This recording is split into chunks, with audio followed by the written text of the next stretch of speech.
Syaratnya sholat harus pakai baju suci. Dan lumpur bukan najis. Pertanyaan yang bagus supaya orang faham. Lumpur bukan najis. Bapak-bapak di sawah habis nyangkul, wah belepotan lumpur, sholat sah pakai lumpur. Jadi lumpur bukan najis. Itu yang kerja di bengkel nggak sholat gara-gara apa? Baju saya najis. Kenapa? Kena oli. Oli tidak najis. Baju saya kena ingus. Ingus tidak najis. Siapa bilang ingus najis? Nah ini. Jadi ada najis kan cuma sedikit. Cuma 7 yang kita sebutkan dalam kitab Toharoh, sudah lewat, nggak disebutkan di sini.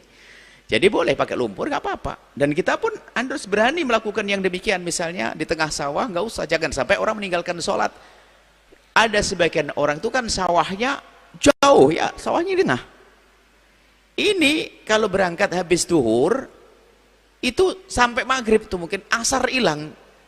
Mau sholat di pematang sawah, nggak ngerti. Sholat di atas lumpur, lumpur suci. Bahkan lumpur itu kalau kering bisa pakai tayamum. Wah, itu tadi.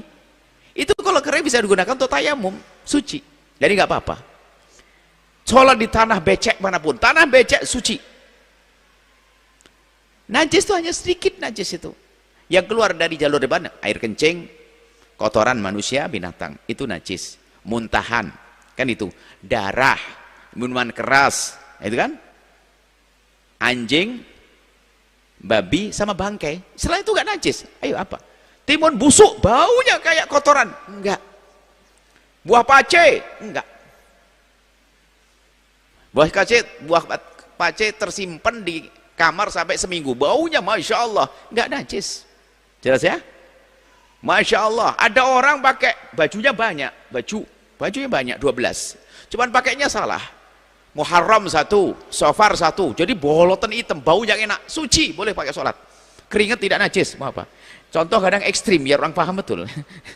Keringetan, masya Allah, nempel langsung hitam, masya Allah, bolot, wah, suci.